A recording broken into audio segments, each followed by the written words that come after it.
So with the recent losses and your decision with Kimball, was that depth related, or was that, do you actually think he can compete there? Oh, I think he can compete there. You know, in high school he caught a lot of balls. He's a wide receiver type. He's a great body type. He's kept himself in great shape, and he's in a little bit of a log jam on the defensive side of the ball, and we feel like he can help us on offense. What happened to James Johnson? He dislocated his wrist yesterday, so you know, hopefully we can get him back sooner rather than later. Jamal Curse has a stress fracture in his tibia, in his shin, so again, another guy we hope to get back sooner rather than later. The rest of the guys you didn't see much of today, we were just resting them. So, you know, Austin, Kaysen, those types of guys. How was it to get Shaq back? He was great. He's an impact player, you know. As soon as he comes back, another pick six. You know, he's just that type of guy. He's got great instincts, great IQ for the game.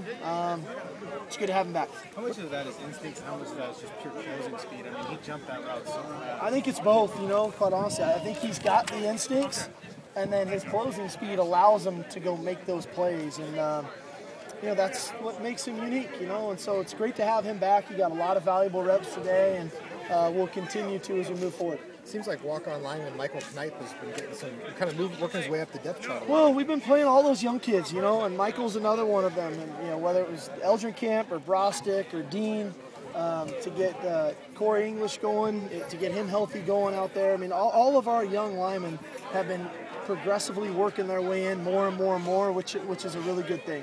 You've been going hard pretty solidly here. Was this kind of a reward? It's a little stronger practice. A little bit. You know, we had a very specific plan for today's practice. A lot of work in the red zone, down in by tight red zone work to try to take a little bit of the stress off their legs.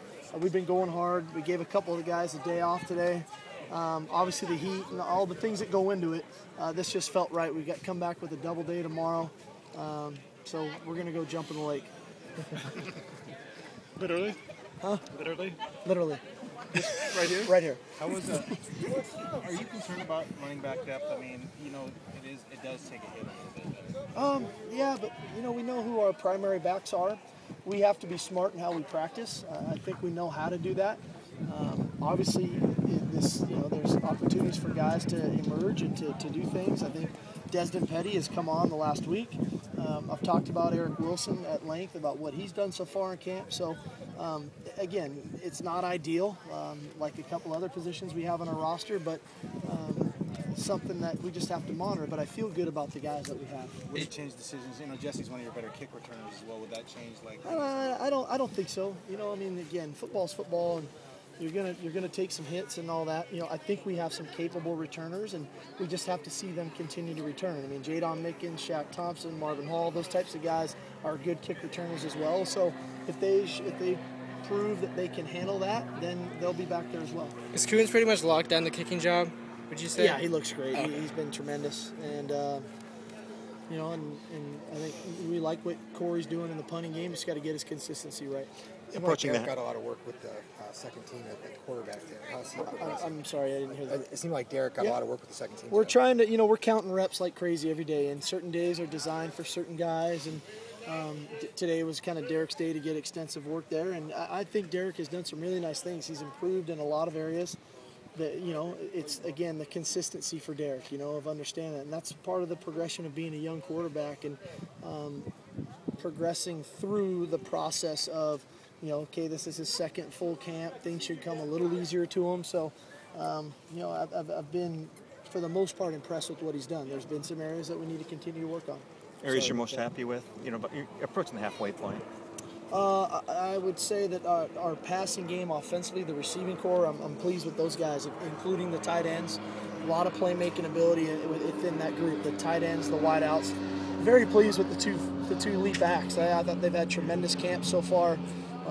Not only running the football, catching the ball out of the backfield, their pass protection. What we're doing from a pass rush standpoint defensively, obviously what Josh brings, what Danny Shelton has done. I mean, those guys have done a nice job collapsing the pocket. The play in the back end of our front line DBs has been good to me. And probably the biggest pleasant surprise, I thought they'd be good, but I think they're having a very good camp as our offensive line. You know, I mean, some guys have really taken a step from spring ball till now. I think Mike Kahatchee, you know, I don't know if today was his best day, but I think he's really shown a great deal of improvement. Ben Reva's another guy. So a lot of positives, but areas of concern. Obviously, some depth at linebacker right now of where we're at there. The depth at tight end isn't ideal, but we like the players there. The depth at running back, again, isn't ideal. Who's going to really solidify that second corner spot and take that thing over on the other side of true? And then finalizing what we're doing in the return game of who's going to be back there and getting all that done. So we have time. We've instilled a lot of the things that we need to get done up until this point. But that's why training camp's really 4 weeks long, is you keep utilizing all those days so that you can continually get better. And you don't have to put it all in the first week or the first 2 weeks. You have time to get it done. When Eric Kohler comes back, does he just kind of slide in back at guard? Well, we'll probably be rotating guys around. If the weather keeps up the way it is for us here, our first game's going to be a warm one. And so to think just 5 guys are going to play, probably not realistic. We're going to probably rotate some guys. And then obviously week 2, going down to Baton Rouge, we have to be prepared to do that then as well. So we'll probably have a pretty good 7 to 8 man rotation working those first few weeks of the season. Is there a timetable for Chris and Johnson yet, or day to day? I don't know enough right yet.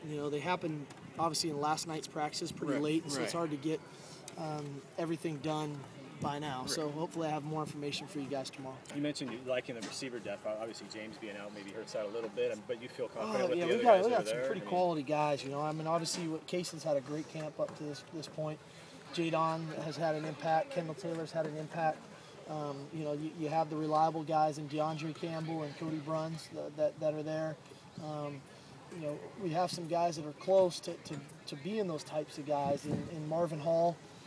Looking forward to get Jamal Jones back, and then obviously when we get James back, it's a deep group and it's a talented group. So I'm not nearly as concerned at that spot as maybe some of the other ones. And Andrew Hudson, what have you liked about him inside? And maybe to some people he seems a little undersized when you just look at what his weight is on a sheet of paper. He's a really strong guy. He's up to 250. He plays with amazing effort reminiscent of Daniel Teoneshan. Guy that just goes as hard as he can every snap and does things right, and his effort is what continually allows him to make plays that maybe most guys don't make. With that size, he's an extremely strong young man, so he's able to use his strength. He was a tremendous wrestler in high school, so he understands leverage and pad level, and he uses all that to his advantage. Jadon Mickens seems a little bit more advanced than your typical freshman. Yeah. I mean, he does it every day. He's got a great feel for the game. Football matters to him. He studies it. He works at it. There's not much more important to him than coming out here and doing things right and making plays. He loves the game, and that's what you want in guys, and he exhibits all of that. What do you see on Austin's as far as being so much training? A really good player. Austin, he's committed himself to it. He's matured since last season and obviously spring. The work ethic, the willingness to block, the playing with better effort. When the ball's not coming his way, all of that has improved, and he's still making plays on the ball when we're throwing it to him. And so all of that's been great. He's practiced really, really hard and really, really well the first week of the half, and he deserved a day to kind of relax. How much better has he gotten as a blocker since last season? A bunch. It's just technique alone, and then effort second. He's improved that much. He's using the proper footwork, hand placement, and he's doing it with really good effort, and so all of that has added up to him doing well. Steve, the stuff like jumping in the lake, is that spontaneous? Is that stuff you calculate? Okay, dog days of camp? I thought about it walking out here. It was hot. I just felt like the water looked good. I wanted to jump in. I was doing it regardless. So, but on that, as a coach, first-time coach, when do you crack the whip? When do you know to crack the whip, or when do you know when to give them something? I think every team's different. I think that you have to try to learn your team and understand what buttons to push at what time. This is a very close football team. They love hanging together. They love doing things together. I probably could have said, hey, if you want to, you could jump in the lake, and they all would have jumped in. They just kind of are that way. That's how they're wired. And I appreciate that about them. They give us everything we ask of them, every chance that they get. And they go for it, and I'm grateful for that we have a football team that has that willingness.